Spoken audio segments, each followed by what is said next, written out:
So in 7.6, we are now going to be talking about the applications of these three-space, cross product, and dot product. We're going to briefly touch on them because you should have already done some of the examples on Friday.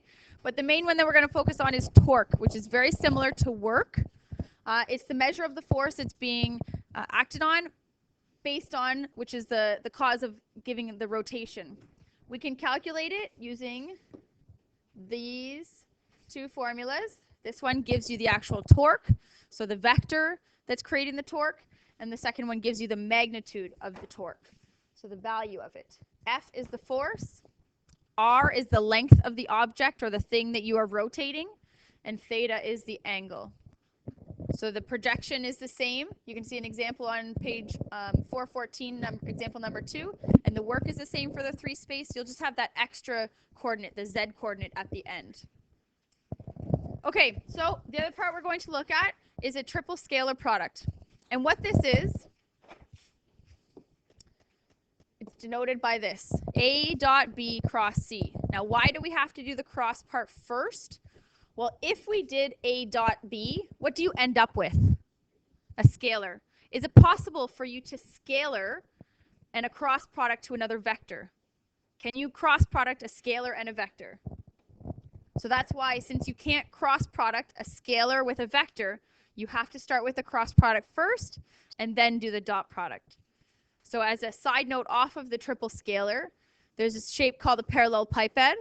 And what that is it has 6 faces, which are all parallelograms. And so with those 6 faces, you're creating a 3D shape. And if you want to find the volume of that 3D shape, you can take the magnitude of the different lengths, the height, the width, and the length, and then take the magnitude. So for part A, whoops, you have your wrench. I'm not going to attempt to draw a wrench. Let's say the wrench is going this way. We have a force acting on this wrench. So it's acting with 60 newtons, and it's going to swing and rotate it. It's going to rotate it 80 degrees. So initially, since we know this, that the force is acting and it's going to rotate it 80 degrees, we know that the length of this is 20 centimeters. If we had to say it in meters, though, how would we say it? Yeah, perfect. Now, if you look at the 60 that's acting on our wrench and it's making it rotate down, if we complete the parallelogram here, what does that mean this angle will be? 80, because you can see we've created parallel lines here. Why did we do that? Because initially here, we were not tail to tail.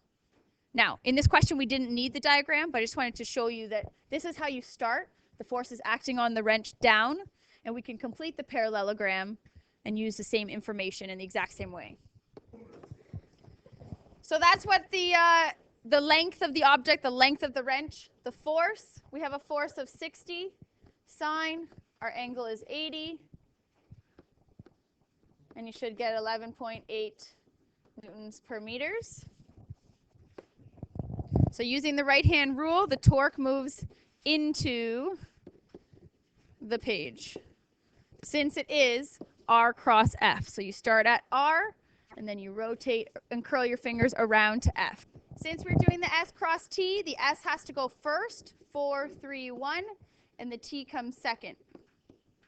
Then you cover up the I's, and you work across here. 3 times 6, which is 18, minus 5.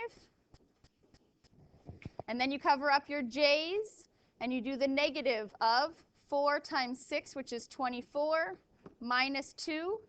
Or you could do the opposite here.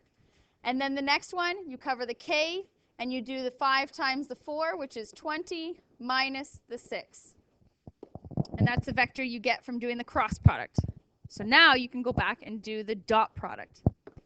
So you just multiply the x components, so 10 times 13, plus negative 3 times negative 22, plus negative 14 times 14, and you should get 0.